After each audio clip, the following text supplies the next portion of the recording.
Well, let's turn to Nigeria's immigration sector, where the Minister of Interior, Olubunmi Tunji-Ojo, has assured that Nigerians will now receive their passports within 1 week of enrollment. Mr. Tunji-Ojo mentioned that the reforms will end long delays and extortion that previously plagued the process. The Nigerian Immigration Service on Tuesday announced an upward review of Nigerian standard passport fees effective 1st of September. Now, a 32-page passport with 5-year validity has been increased from 50,000 naira to 100,000 naira. A 64-page passport with 10-year validity will now cost 200,000 naira as against the current 100,000 naira fee. The NIS explained that Nigerian passport application fees paid by Nigerians in the diaspora remains unchanged at $150 for the 32-page with 5-year validity and $230 for 64-page with 10-year validity. All right, so this has gotten Nigerians talking. Let's talk more on this. A business and public affairs analyst, Kenneth Ikenwa, joins me on the news at 10. For more perspective to this development, he joins me virtually. Good to have you join us. Thanks for having me on. So Nigerians are reacting to this increase. It's been a mixed reaction for and against, but I want to get your reaction to the increase, 100% increase, actually. Well, this is quite an interesting time to be living in Nigeria. We're seeing unprecedented dimensions, ways, and means through which Nigerian people are being taxed. It's also interesting to see that we have government officials that are able to actually defend the reasons for this taxation. But are these justifications, are they right, especially considering what Nigerians have been made to go through in the last 2 years, owing and no thanks to the reforms, which no doubt were for good intentions. But I'm of the view that some of these reforms and this restructuring that's put much untold pain, financial pain on Nigerians, have come at the right time, but too early. Now, back to the crux of the matter, the passport increment with about 100%. It's important that we take a look at what the reasons were actually adduced, reasons that were adduced for the unjustifiable increment at this point in time. One is that it will enhance the efficiency in service delivery. And two is that a promise that Nigerians will now be able to get passports as quickly as possible. I've lived in Nigeria, and I can remember the time when it was possible to get your passport in Nigeria within a day. And within that same frame time, people still were able to get it within a week. So this new promise is nothing new. I would have expected the minister and the officials responsible to actually explain to us what the technology paradox is actually causing. And explaining that technology paradox would have been a better explanation. But when we come back to the economic logic that is actually behind this increment at this point in time, the logic is not sound.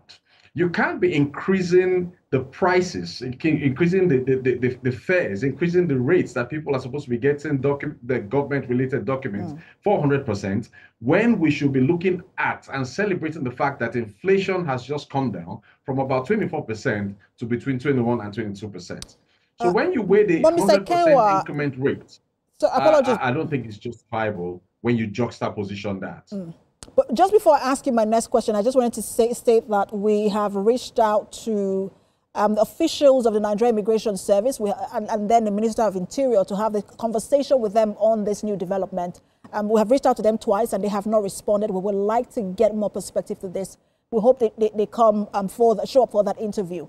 But I also wanted to ask you, because they also talked about reducing or just at least obliterating that extortion process, as they called it, where if you pay more, you can receive your passport or get your passport in lesser time than those who apply normally. Almost like saying, look, they are trying to give everybody a level playing field. I mean, when you also consider that, reason, isn't it justifiable? I must tell you, I couldn't quite get what you said there. The network seems to be jumping ahead of the frequency. But what I could get that you said there was that an attempt to put a level playing ground for everybody to be able to access the passport. That is another reason that was given. But I think it's best to go to public opinion to actually seek the jury on that. We are very much aware that when Nigerians actually apply for passports, it's usually something that borders on who you actually know to be able to get the passport as quickly as possible. Now, will 100% increment justify, or will it erase the fact that Nigerians have to know somebody in there, or Nigerians have to wait that long to actually get it? I think what the minister and what the immigration services should be doing is to benchmark the passport issuance and passport application processes vis-a-vis what is obtainable in other climes and against best global practices.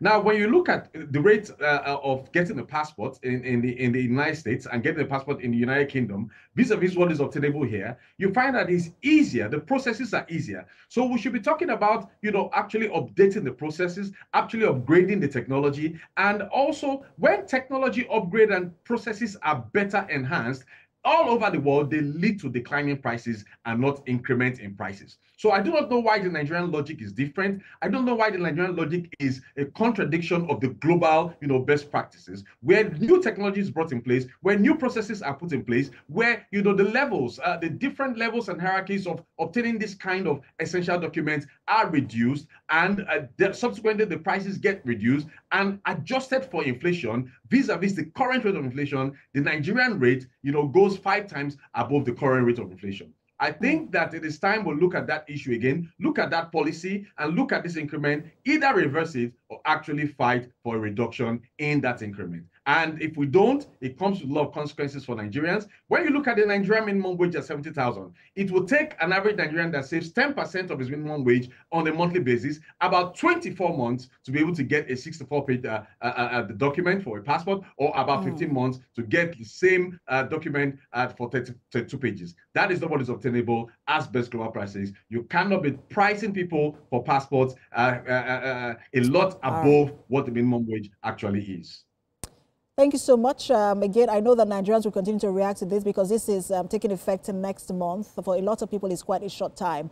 But again, like I said, we reached out to the Nigerian immigration officials and the Minister of Interior twice. We're hoping they will come and explain more to Nigerians. Thank you for your analysis.